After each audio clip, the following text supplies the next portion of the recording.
Greetings and welcome to another edition of Political Empire. I'm your host, Kim Pearsall with the Press Enterprise and PE.com.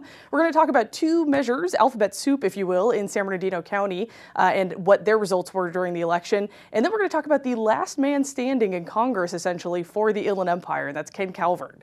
So first, Q and R. San Bernardino County voters had two choices, either vote to pay or to cut the pay of elected supervisors a lot or a little. And they went with the latter. Measure Q beat Measure R by about 16,000 votes. Supervisors now make about $151,000 a year plus about $67,000 a year in benefits. Measure R would have made that salary a stark $60,000 a year. Measure Q, though, will instead force the county to readjust its salary formula, resulting in a smaller but not so small salary. And now we're going to talk about the last man standing in Congress. The Inland Empire's congressional makeup has been shaken up since the last election, and the last incumbent standing appears to be Ken Calvert, a longtime Republican congressman who handily won re-election to remain in office. Jerry Lewis is retired, and other familiar faces, including Joe Baca and Mary Bono Mack, were unseated by challengers. Here to tell us more about the shift is Washington correspondent Ben Goad. Ben, thanks so much for being here today. It's always a pleasure to be with you. Fantastic. What does Calvert think about being the last man standing among inland lawmakers?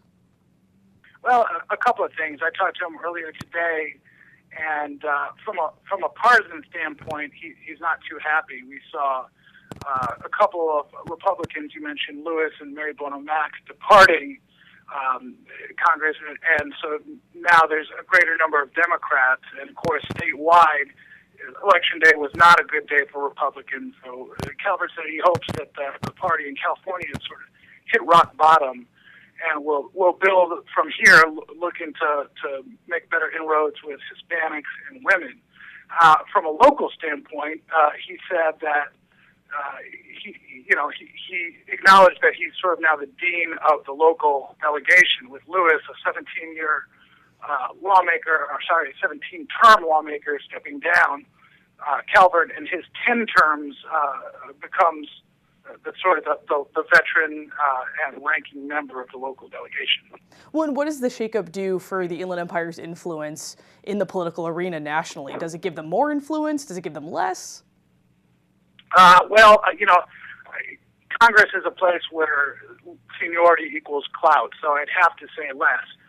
When you combine the years of congressional tenure of Mary Bono Mack, Jerry Lewis, and Joe Baca, all of whom are departing, that totals over 60 years. So that's an awful lot of seniority to be losing.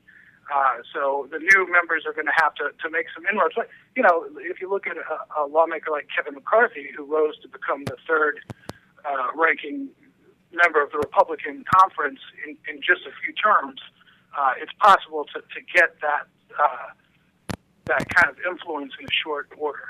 Now, as far as the challengers who unseated some of these longtime lawmakers, they just recently had their freshman welcome week of sorts, so they're getting trained on the ways of Congress. Is that right?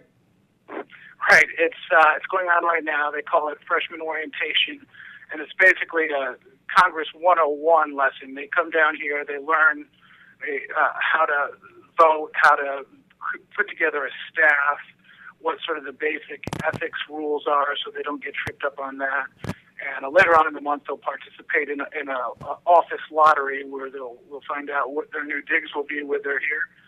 And they're also looking for personal residences where they'll live while they're out here in Washington for the next 2 years at least.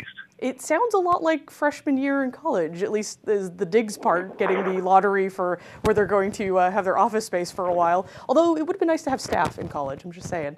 And as far as how our freshman lawmakers are faring during this week, any comments from them so far about how they feel? Oh, yeah. Well, it's funny you mentioned the college thing. Several of them have said they felt like it was going back to school.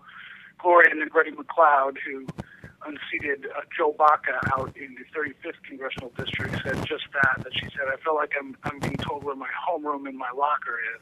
Then you have Paul Cook, who's going to represent another part of San Bernardino County, saying he thought it was like basic training. Of course, he's a military man by background. So they're racing around from meetings to receptions to informational sessions and don't have a lot of time to comment, but we were able to catch up with all of them, and they all said they're excited about the opportunity. Nice. Well, Ben, thanks so much for the update on what's going on with our inland lawmakers in Congress, and thanks to you for watching yet another edition of Political Empire. We'll see you tomorrow.